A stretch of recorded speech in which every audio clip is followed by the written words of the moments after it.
Hello students, welcome to the video lecture class of hydraulic machine and fluid power subject. Here in this video, I am going to explain about the classification of reaction turbine and the construction and working principle of a Francis turbine. In the earlier case, we are going to study about the classifications of reaction turbine, that inward flow reaction turbine, outward flow reaction turbine, and axial flow reaction turbine. As shown in the diagram, we are having a reaction turbine. This is the inlet end, this is the outlet end. So the water flow maybe takes place along this passage, and also the water maybe takes place in a direction to that of the parallel of the shaft. So what is inward flow reaction turbine and outward flow reaction turbine? In case of inward flow reaction turbine, the water from the penstock enters at this passage, and this is entering inside the casing. The casing will be filled up with water. After that, some part of energy will be converted into kinetic energy. The kinetic energy of water is moving the vanes, and by there is a rotation takes place at the output shaft of the turbine. This is the end, this is the outlet at which the water enters the casing from this end, and it is leaving at this outlet end in a direction parallel to the axis of rotation. So this is a inward flow reaction turbine.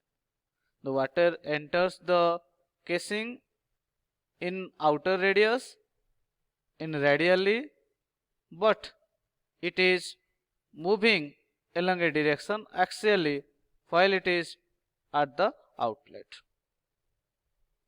In case of outward flow reaction turbine, the water enters from the face of the casing, and it is entering into casing at the inlet radius of the curved blade. Again, after the casing is filled up with water, the energy of water is causing the moving of blade, and the water will be discharged radially at the outlet. So this is the end for the outlet of a outward flow reaction turbine. This is the inlet for the outward flow reaction turbine, but in case of inward flow reaction turbine, this is the inlet and this is the outlet. What is axial flow turbine? Axial flow turbine means what? In some of the reaction turbine, the flow of water takes place in a direction such that will be parallel to that of the axis of rotation of the shaft of the turbine, and some part of pressure energy is converted into kinetic energy, and we are getting the mechanical energy at the outlet. Next comes to the typical example of a inward flow reaction turbine. As shown in the diagram, we are having a inward flow reaction turbine. As earlier we have studied that in a inward flow reaction turbine, the water from the penstock enters the casing at its inlet, that is the outer radius, and it is leaving the turbine unit at the internal radius. These arrowheads from the animation, the arrowheads suggesting that the liquid from the dam entering into the penstock is attached with the casing inlet. Now the water enters to the casing.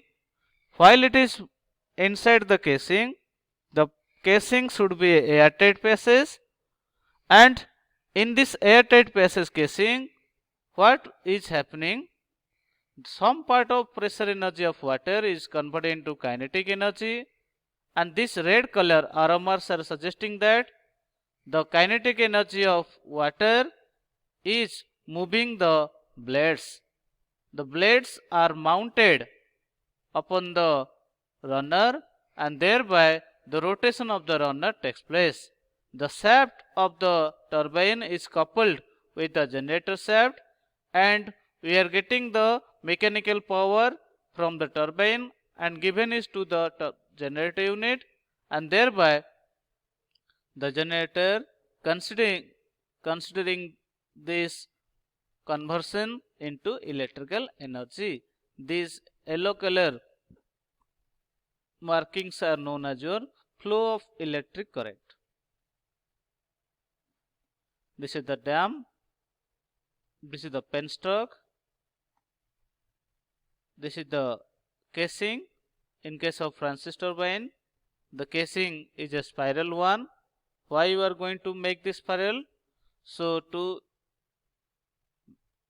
produce the kinetic energy of water in such a way that will be the flow of water will be goes on decreasing of area, and hence we are going to convert the some part of pressure energy into kinetic energy. These are the curved blades. These curved blades are striking by the water kinetic energy. Before this moving blades and the casing, in between the casing and the moving blade, there is a mechanism that is earlier discussed, guide blade mechanism. The main function of guide blade mechanism is to make the flow of water onto the moving blades in such a way that flow of water does not cause any shock in the blades of the turbine, and it is moving. The water is sliding smoothly over the moving vanes and thereby the movement of the moving blade causes the rotation of the shaft and thereby we are getting the mechanical energy. This is the outlet at which the water enters. The water is excited from this outlet. This arrows are suggesting that the water is exited from the outlet. This is the end that is known as your outlet for the Francis turbine. And this water comes to the tail race level. So at the outlet of the Francis turbine,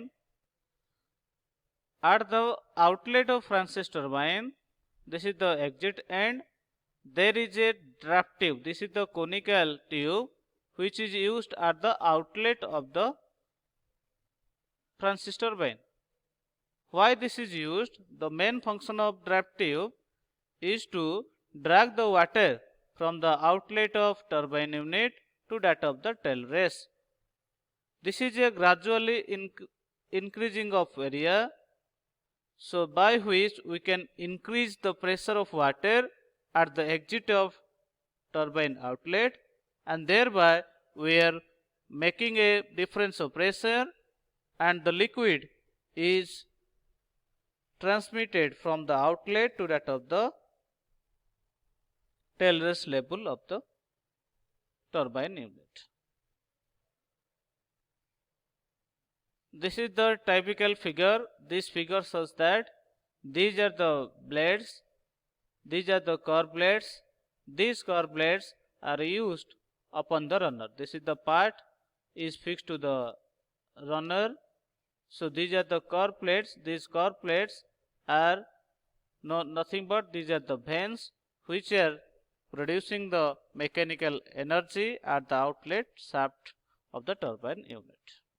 Generally, this Francis turbine is a medium head turbine.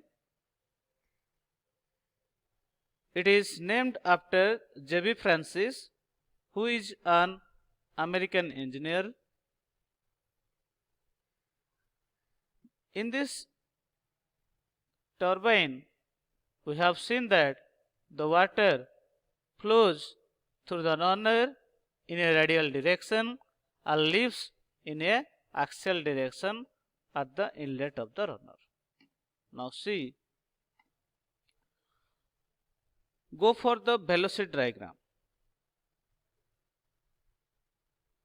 So in case of velocity diagram, what we are going to observe, we have to see that the movement of flow of water from the inlet to the outlet of the turbine unit. We have seen that at the inlet of turbine, the flow of water is along the radial direction, and at the outlet it is along the axial direction. In case of Francis turbine, the discharge at outlet is 0. Hence, the outlet velocity triangle wheeling velocity will be 0. That is, VW2 is equal to 0. We know that from the velocity triangle we can get the water power.